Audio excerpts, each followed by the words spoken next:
Pemirsa yang dirahmati oleh Allah Subhanahu wa taala, majelis kita, majelis pembacaan kitab Daulah Umayyah dan Daulah Abbasiyah yang dikeluarkan oleh Jamiah Muhammad bin Saud Al-Islamiyah di Riyadh untuk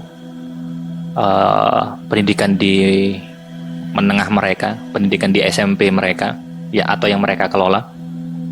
Pembahasan kita masih di Daulah Umayyah. Kita masih pembahasan tentang Muawiyah bin Abi Sufyan.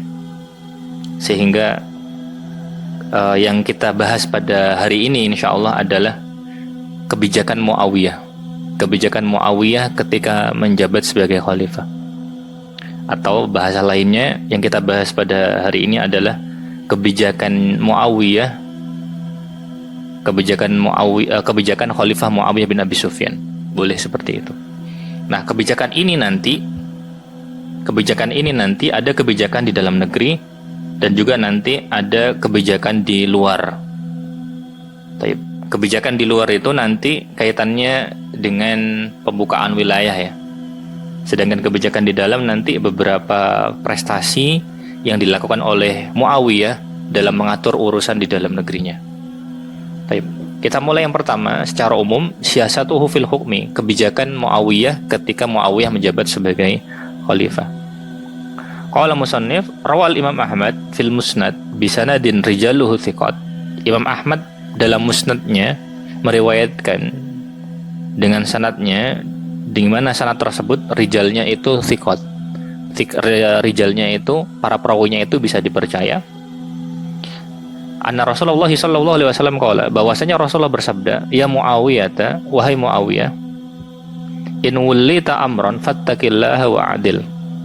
Jika engkau diberikan jabatan, maka hendaklah engkau bertakwa kepada Allah Subhanahu wa taala wa'adil, dan berlaku adillah. Katanya Rasulullah sallallahu alaihi wasallam, jika engkau dibebankan suatu jabatan, maka bertakwalah kepada Allah Subhanahu wa taala dan berlaku adillah. Qala Muawiyah mengatakan, famaziltu anni mubtalan bi amalin. Aku masih saja menyangka bahwa aku akan diberikan ujian dengan jabatan. Liqauli Rasul sallallahu alaihi wasallam. Karena sabda Rasulullah sallallahu alaihi wasallam ini, hatta ubtuli itu, sampai benar-benar memang aku kemudian diberikan jabatan tersebut. Hal ini menunjukkan bahwa Rasulullah Shallallahu Alaihi Wasallam menunjukkan kepada Muawiyah bahwa Muawiyah nanti akan diberikan jabatan. Dan Rasulullah Shallallahu Alaihi Wasallam sudah mewanti-wanti kepada Muawiyah ketika diberikan jabatan, maka hendaklah dia bertakwa dan juga kemudian berlaku adil. Nah, Muawiyah sendiri pada masa Rasulullah Shallallahu Alaihi Wasallam diberikan amanah. Apa itu amanahnya bagi Muawiyah bin Abi Sufyan ketika Rasul masih ada? Penulis wahyu. Dan ini juga jabatan yang luar biasa, jabatan yang agung. Alasannya karena yang diamanahi tidak semua orang. Yang kedua, bahwa amanahnya itu terkait dengan menuliskan wahyu. Walaupun kemudian dalam beberapa riwayat menunjukkan Muawiyah sebagai penulisnya Rasulullah Shallallahu Alaihi Wasallam, yang ditulis bukan hanya wahyu, tetapi juga permasalahan kaitannya dengan Rasulullah Shallallahu Alaihi Wasallam sebagai pemimpin kaum muslimin.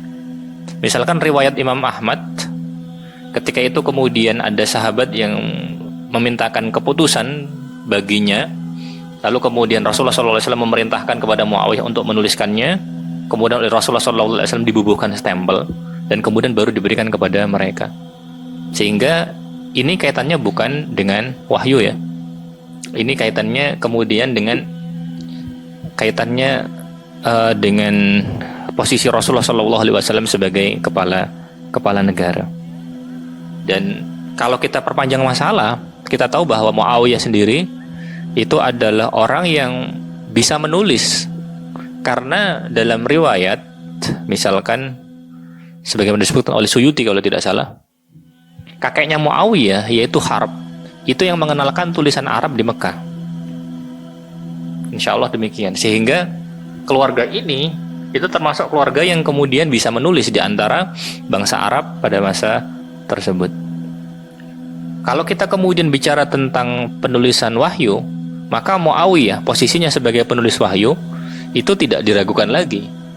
Bahkan dalam beberapa referensi Syiah ya, mereka juga menuliskan posisi Muawiyah bin Abi Sufyan radhiyallahu taala anhuma sebagai penulis wahyu. Sehingga ini suatu hal yang terkenal ya dari Muawiyah bin Abi Sufyan. Kemudian wa hasbuka dalilan ala kafaatihi wa adlihi wa amanatihi anna Umar bin Khattab radhiyallahu taala anhu wallahu ba'da Syam.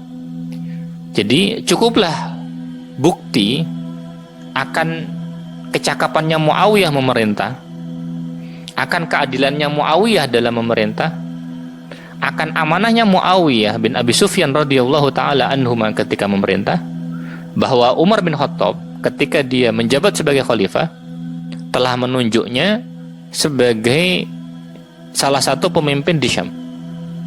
Karena pada masanya Umar bin Khattab, Syam itu dibagi menjadi beberapa wilayah. Saya tidak hafal ya pembagiannya. Tapi pada masanya Syam itu kemudian dibagi menjadi memang beberapa wilayah. Jadi Muawiyah kemudian diperintahkan untuk memimpin sebagian dari wilayah tersebut. Sehingga dia menjadi pemimpin di Syam, sebagian Syam ya, pada masa Umar bin Khattab. Nah, hal ini cukup menjadi bukti. Kenapa?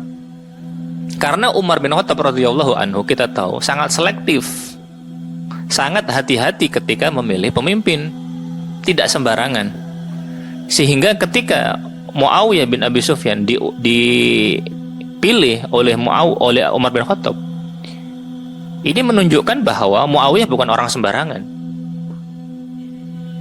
Karena selektifnya Umar bin Khattab. Karena itu secara umum bahwa orang-orang yang kemudian ditunjuk sebagai pejabat ya pada masa Khulafaur Rasyidin itu menunjukkan bahwasanya mereka orang-orang yang punya kelebihan, orang-orang yang kemudian punya kemampuan, bukan kemudian orang-orang yang lemah, bukan orang-orang yang kemudian bukan orang-orang sembarangan ya.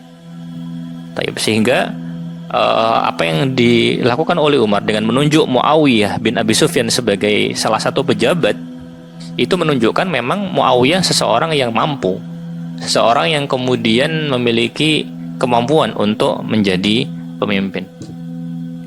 Dan kita tahu Muawiyah pada masa Abu Bakar punya peran, misalkan dalam melawan kemurtadan, Muawiyah juga punya peran.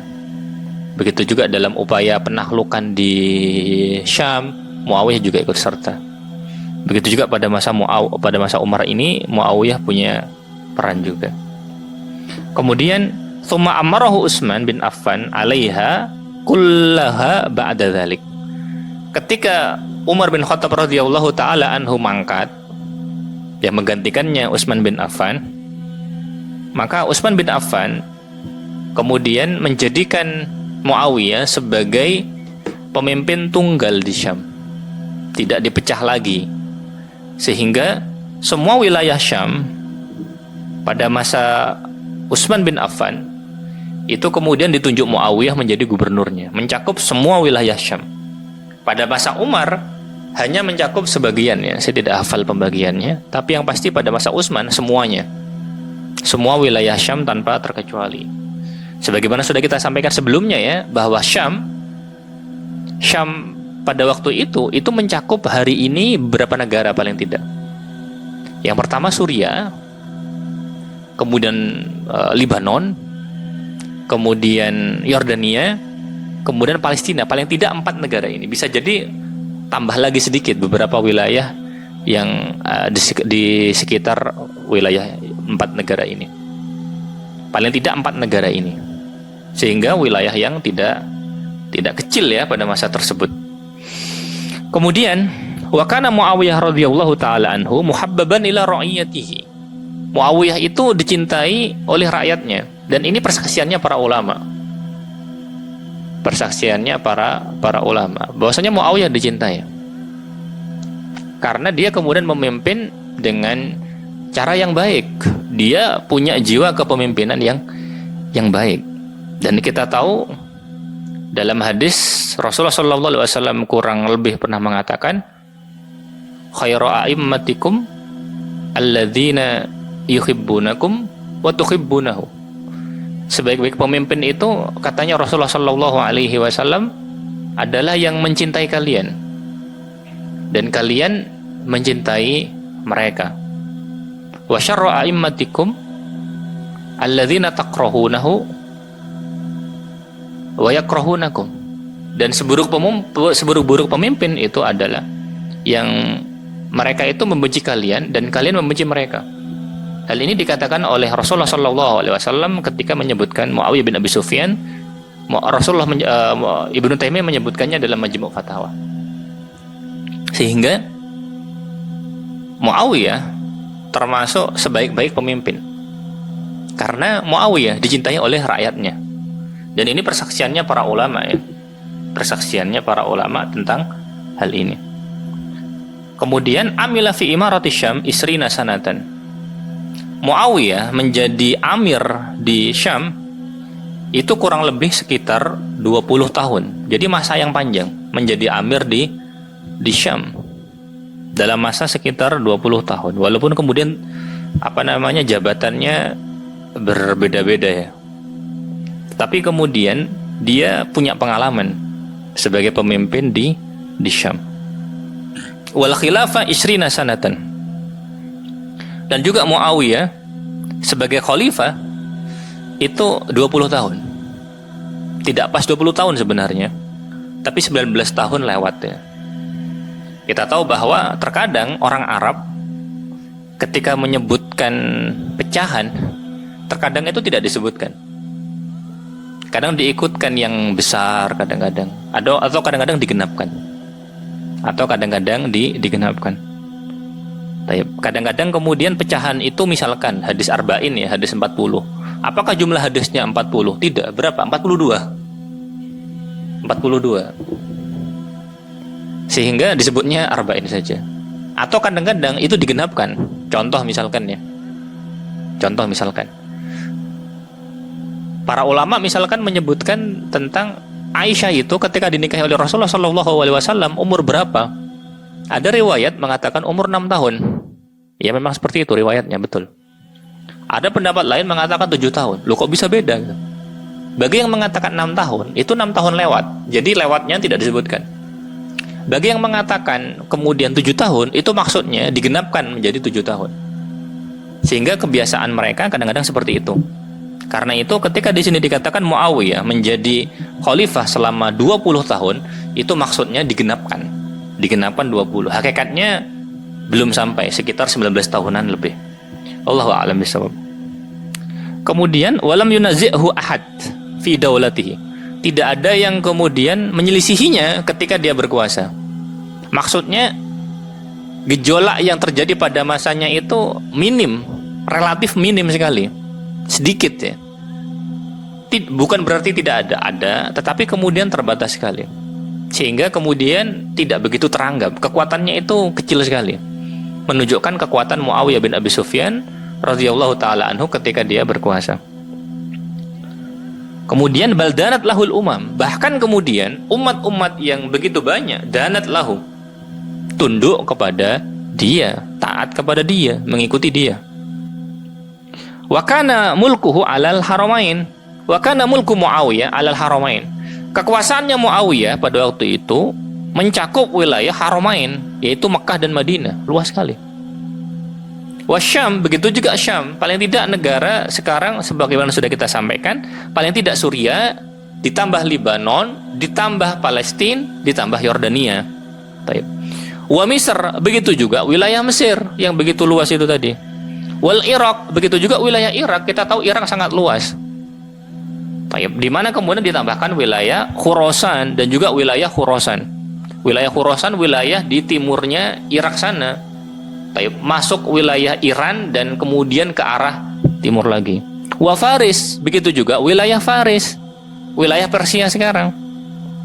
Wal Jazirah Al-Furatiyah, begitu juga masuk wilayah Jazirah Furatiyah. Kadang-kadang hanya disebut jazirah, kadang-kadang kemudian disebut jazirah Furotiyah. Jazirah Furotiyah itu kalau dalam bahasa yang dipakai dalam istilah geografi atau dalam istilah sejarah umum, itu sering disebut dengan Mesopotamia, daerah yang terletak di antara dua sungai. Jadi dalam ghalibnya, seringnya dalam referensi berbahasa Arab itu seringnya disebut jazirah saja, atau kadang-kadang dirinci dengan jazirah Furotiyah. Kenapa kemudian disebut jazirah padahal maknanya jazirah itu pulau? Karena wilayah ini dikelilingi air, sehingga kemudian seperti pulau yang terpisah, di mana kemudian daerah ini itu kemudian dikelilingi sungai Eufrat dan kemudian sungai Tigris. Dalam bahasa Arab sungai Eufrat disebut Furat, kalau Tigris kemudian disebut Dijlah. Insya Allah bacanya Dijlah ya, ada yang baca Dajlah, kalau kita cenderungnya bacanya Dijlah, Allah alam. Jadi ini kemudian daulah Jazirah Furatiyah. Wal Yaman, begitu juga wilayah Yaman. Wal Maghrib, begitu juga wilayah Afrika Utara. Maghrib di sini secara umum yang dimaksud adalah wilayah Afrika Utara selain dari Mesir. Mesir kemudian ke barat sampai kemudian mungkin sekarang masuk ke Maroko, maka kurang lebih itu masuk Maghrib. Kalau zaman sekarang Maghrib itu cenderung hanya digunakan untuk menyebut wilayah Maroko saja, seringnya seperti itu ya. Tapi penyebutan Maghrib di sini bukan kemudian sholat Maghrib, tapi yang dimaksud adalah wilayah Afrika Utara secara umum kecuali Mesir, insya Allah seperti itu. Wa ghairu dzalika, dan lainnya, sehingga wilayah kekuasaannya Muawiyah ketika menjabat sebagai khalifah itu wilayah yang sangat luas sekali. Kemudian wa qala fihi Qabisa bin Jabir. Qabisa bin Jabir kalau tidak salah dia tergolong tabi'in ya insya Allah, tapi dia hidup di zaman Nabi kalau tidak salah. Kemudian Qabisa bin Jabir mengatakan, wa ma ra'aitu ahadan a'dhamu khilman. Tidaklah aku melihat ada seseorang yang lebih agung sifat khilmnya. Apa itu sifat khilm? Sifat khilm itu kurang lebih maknanya, kita ambil pendapatnya, saya lupa pendapatnya Ghazali atau pendapatnya Raghib Al-Asfahani. Jadi khilm itu maknanya kurang lebih mampu menahan diri, sabar menahan diri ketika marah itu bergejolak. Itu khilm. Khilm itu kemudian mampu menahan diri ketika marah itu sedang bergejolak. Itu sifat khilm. Barangkali bagi kita khilm itu masuk bagian dari sifat sabar. Barangkali masuk bagian dari sifat sabar. Karena khilm itu menahan marah ketika sabar ketika kemudian marah itu bergejolak. Itu luar biasa. Dan khilm itu butuh latihan ya. Katanya Muawiyah, innamal khilmu bitajribah. Bahwasanya khilm itu bisa dilakukan dengan tajribah ya, dengan pengalaman, dengan percobaan terus. Kurang lebih Muawiyah pernah mengatakan demikian ya. Wala aktsaru su'dadan, dan aku tidak mendapati orang yang lebih besar jiwa kepemimpinannya. Wala ab'ada anatan, dan aku tidak mendapati orang yang lebih jauh sifat anahnya, tidak terburu-burunya. Wala alyana mahrajan, dan aku tidak mendapati orang yang lebih lembut jalan keluar yang diambilnya. Wala arhabu ba'an bil ma'ruf, dan aku belum mendapati orang yang depannya itu lebih luas dalam menyambut al-ma'ruf. Maksudnya dia itu mudah menerima kebaikan. Wala asbaha syariratan bi'alaniyatan, dan aku belum mendapati orang yang lebih mirip antara perilaku dia yang nampak dengan kemudian akhlaknya di dalam dirinya. Jadi ada kesesuaian yang kuat antara akhlak yang ada pada dirinya dengan suluk, dengan perilaku yang ada di luarnya. Taib min Muawiyah, dari Muawiyah. Sehingga dalam perkataannya Qabisa bin Jabir ini, Muawiyah itu kemudian dipuji dengan beberapa sifat terpuji. sifat terpuji itu yang terpenting adalah dia memiliki sifat hilm, yaitu menahan diri ketika kemudian marah itu memuncak ya. Ini sifat yang berat ya, luar biasa berat ya. Selanjutnya Muawiyah juga dipuji kemudian karena dia memiliki jiwa kepemimpinan. Muawiyah kemudian juga dipuji ketika dia memiliki sifat anat, tidak terburu-buru.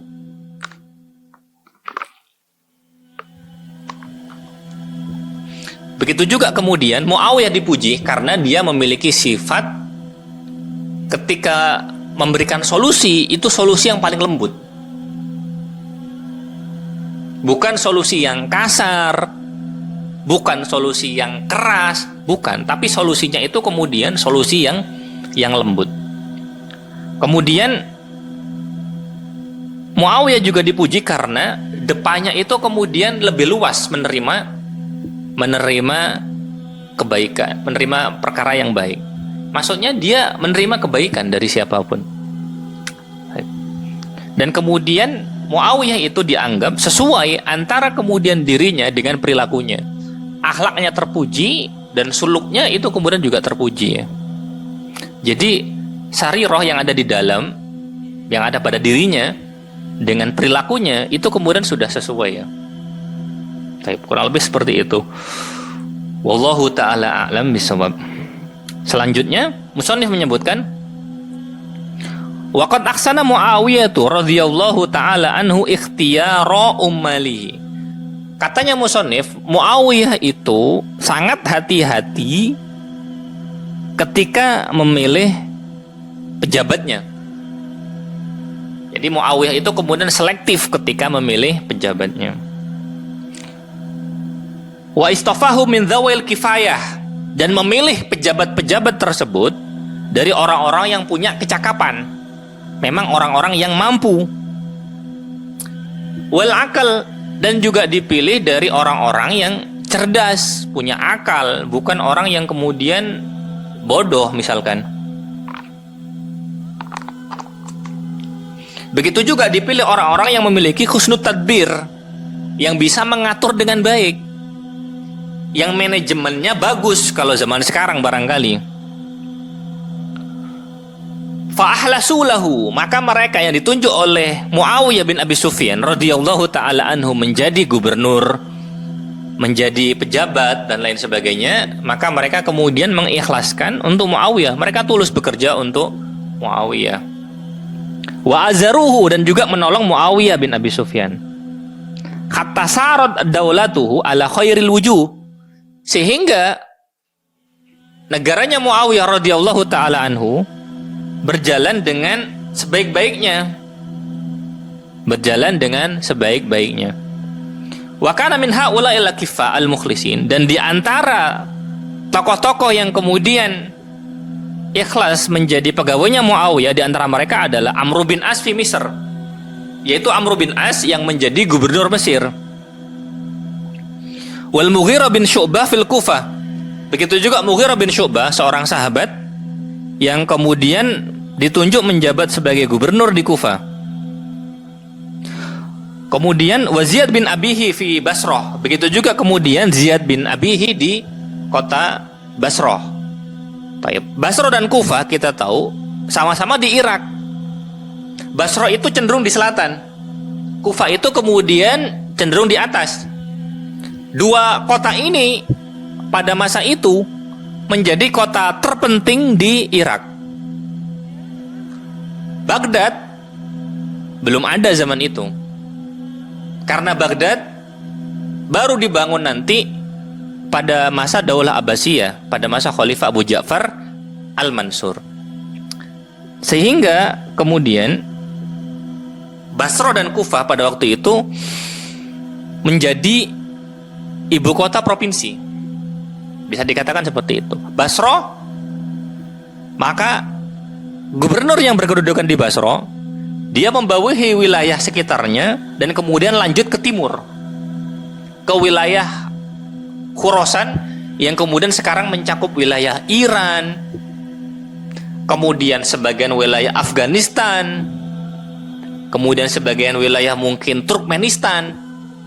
Maka wilayah-wilayah itu yang kemudian berkedudukan di Basrah pada waktu itu.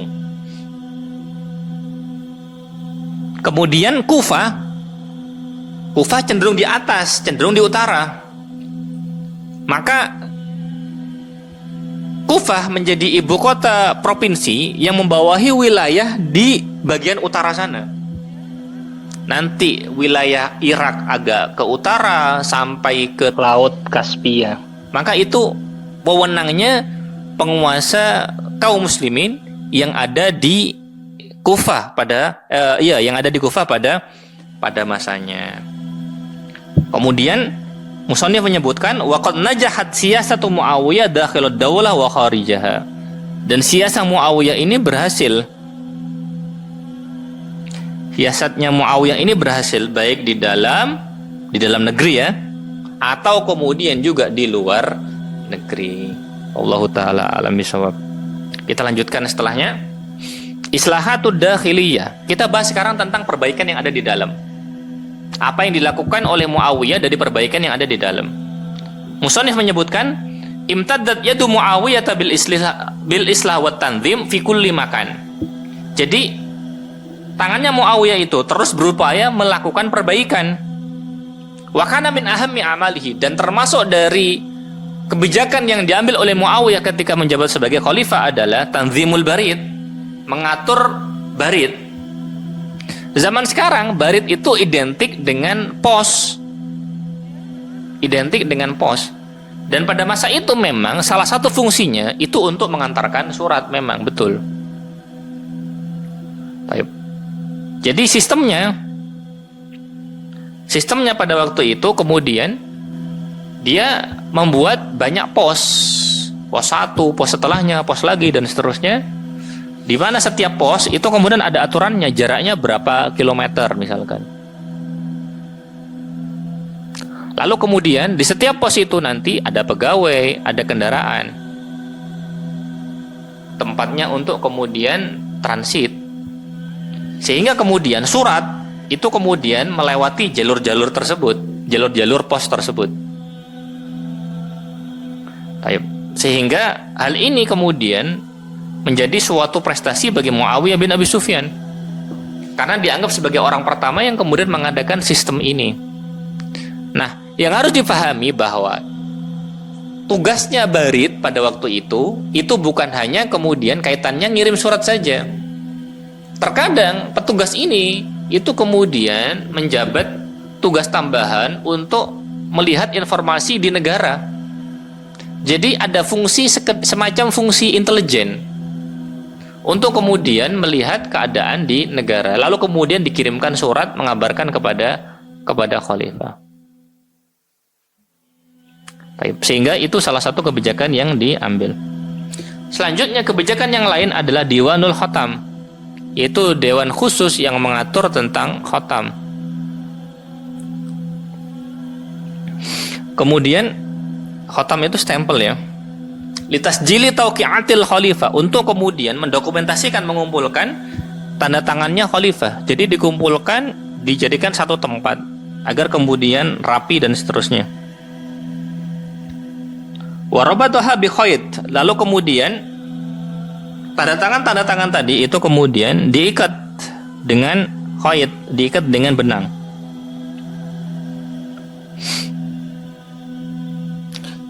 Wa khatamaha bi syam'in, lalu kemudian dibubuhi dengan syama', dengan lilin ya, atau syumu juga bisa. Hatta tabaqalaha haibatuha wa jalalatuha, sehingga kemudian tetap terjaga kewibawaan dan juga kejayaannya itu kemudian tetap terjaga. Karena apa? Permasalahan yang kecil itu juga kemudian diperhatikan gitu loh. Sehingga kemudian tidak hanya fokus pada masalah tertentu tanpa acuh terhadap masalah tertentu, tapi bahkan ketika VJOV, tapi kemudian ketika kaitannya dengan Diwanul Khotam ini, kaitannya dengan Diwan khusus yang kemudian ngurusin stempel ini, itu bagaimana kemudian hati-hati sekali ya. Dan ini menunjukkan prestasinya Muawiyah bin Abi Sufyan. Wa tusbihu fi ma'manin min abathil abithin, Sehingga surat-surat khalifah ini itu aman min abathil abithin, dari orang-orang yang ingin merusak ya, dari orang-orang yang kemudian ingin mengganggu. Taib. Allahu a'lam bishawab. Taib. Itu yang kemudian dilakukan oleh Muawiyah bin Abi Sufyan di dalam negeri ya. Taib. Kita lanjutkan setelahnya. Al-Futuhat fi ahdihi, beberapa penahlukan yang terjadi pada masanya. Pembukaan wilayah yang terjadi pada masa Muawiyah bin Abi Sufyan. Taib. Kita lanjutkan. Musannif menyebutkan, Tatalla'a Muawiyah radhiyallahu taala anhu ila mutaba'atil jihad. Muawiyah berusaha untuk kemudian melanjutkan upaya jihad. Wal fath, dan upaya untuk menaklukkan wilayah-wilayah tertentu.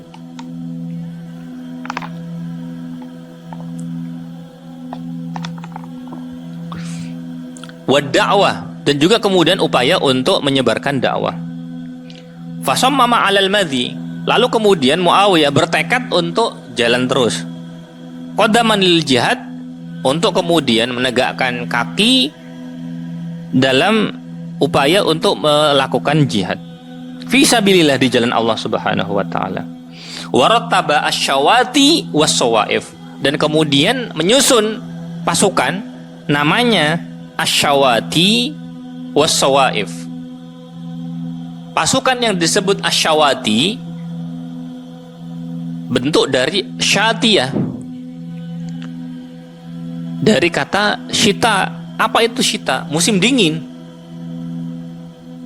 Kebalikannya ada sawaif, jamak dari sofiyah, bukan sofiyah ya, tapi soifah ya, tapi jamak dari soifah. Maaf, bukan sofiyah ya, tapi soifah. Apa maknanya soifah? Tentara yang dikirim ketika soif, musim panas. Jadi dibedakan antara tentara yang dikirim ketika musim dingin dengan tentara yang dikirim ketika musim panas.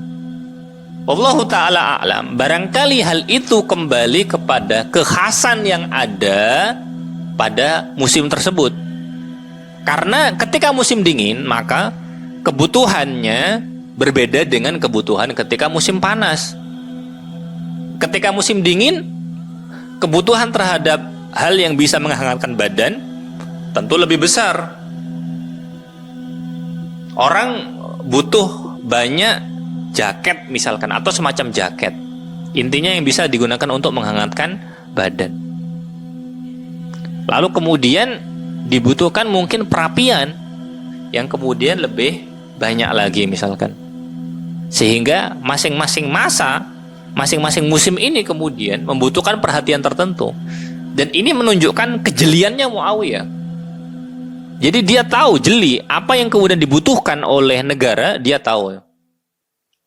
Kebalikannya misalkan ketika soifah, maka ketika musim panas memiliki kekhasan tertentu yang tidak ada pada musim dingin.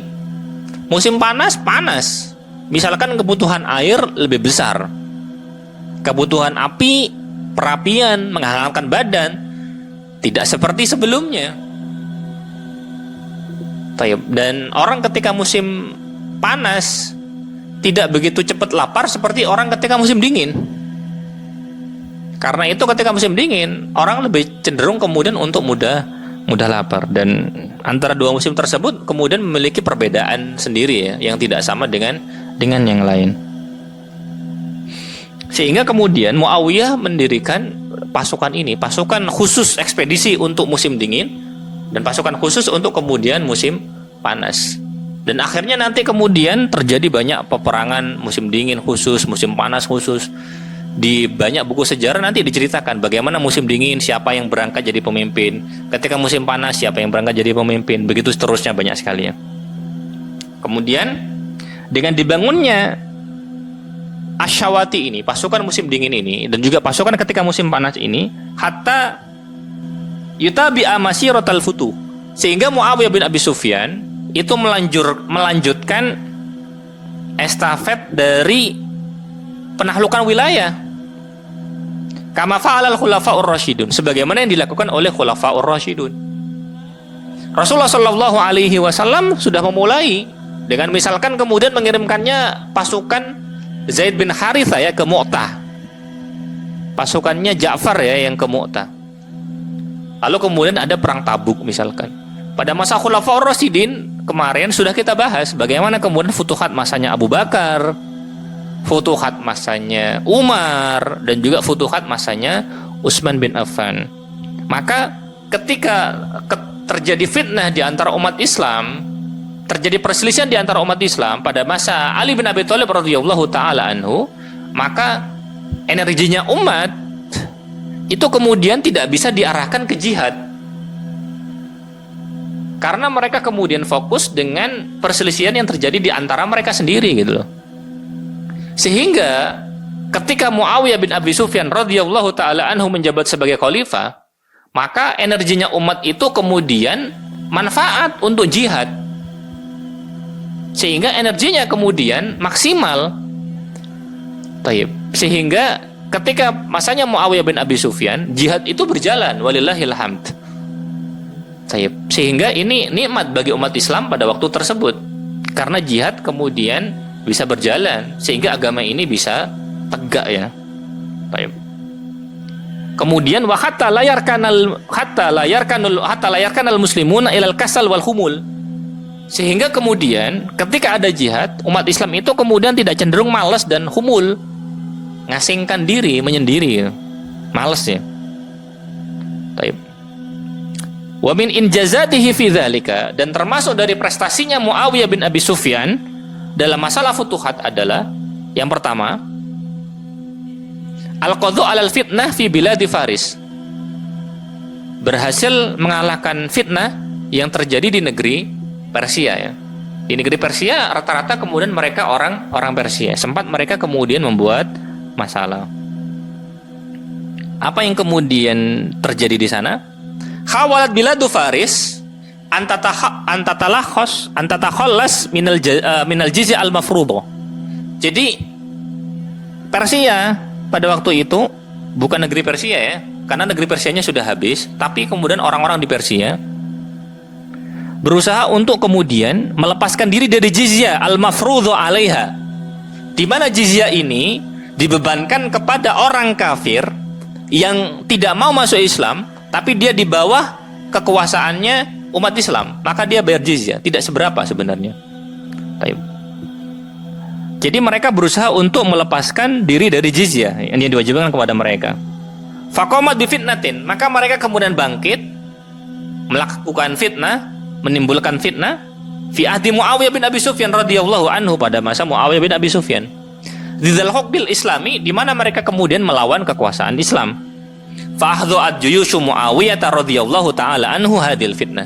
Tetapi kemudian walillahil hamdu wal minnah, pasukannya Muawiyah bin Abi Sufyan radhiyallahu taala anhu berhasil memadamkan fitnah ini. Baik, ini fitnah yang pertama yang terjadi pada masa Muawiyah. Yang kedua, at-tawassu' fi biladi ma wara'an nahar. Meluaskan wilayah di negeri belakang sungai. Ma wara'a nahar. Secara letterlek maknanya itu negeri di belakang sungai. Nah, sungai yang dimaksud itu adalah sungai Jaihun dalam bahasa Arab.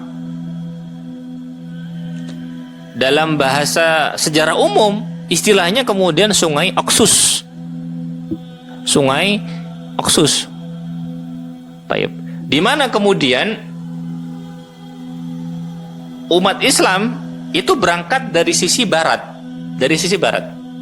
Kalau dia kemudian melewati sungai ini, sungai Jaihun ini, sungai Oxus ini, maka dia nanti akan tiba di negeri namanya Ma wara'an nahar, di belakangnya sungai. Nah, daerah ini sekarang, daerah Ma wara'an nahar ini mencakup wilayah yang luas. Di dalamnya nanti masuk negara seperti Afghanistan. Afghanistan yang agak utara ya, agak utara, yang utara tapi yang di timur, berarti timur laut. Kemudian mencakup wilayah Uzbekistan ya. barangkali nanti kemudian masuk sebagian wilayah Tajikistan. Jadi itu kurang lebih wilayah Mawara an-Nahar, negeri di belakang sungai. Karena dari Mekah misalkan, setelah sungai Jaihun, setelah sungai Oxus, maka namanya adalah Mawara an-Nahar. Dalam sejarah umum kadang-kadang disebut sebagai Transoxiana atau Transoxiana. Disebut sebagai Transoxiana karena di belakang sungai Oxus. Nah, sebelumnya sebelah baratnya, kalau sebelah kanannya tadi Mawara an-Nahar di belakang sungai, karena berangkatnya dari sisi barat. Nah, yang baratnya itu namanya Khurasan. Jadi Khurasan, sungai Oxus, sungai Jaihun tadi, kemudian baru namanya Mawara an-Nahar atau Transoxiana. Kurang lebih seperti itu. Taba'at juyusu Muawiyah, maka tentara Muawiyah terus melangsungkan namanya futuhat, upaya untuk kemudian menaklukkan wilayah-wilayah tersebut. Sehingga kemudian taba'at juyusu Muawiyah az-Zakhaf, mereka kemudian terus merangsek, terus maju syarqon, ke arah timur. Masuknya kemudian ke arah timur, berusaha kemudian ke arah timur.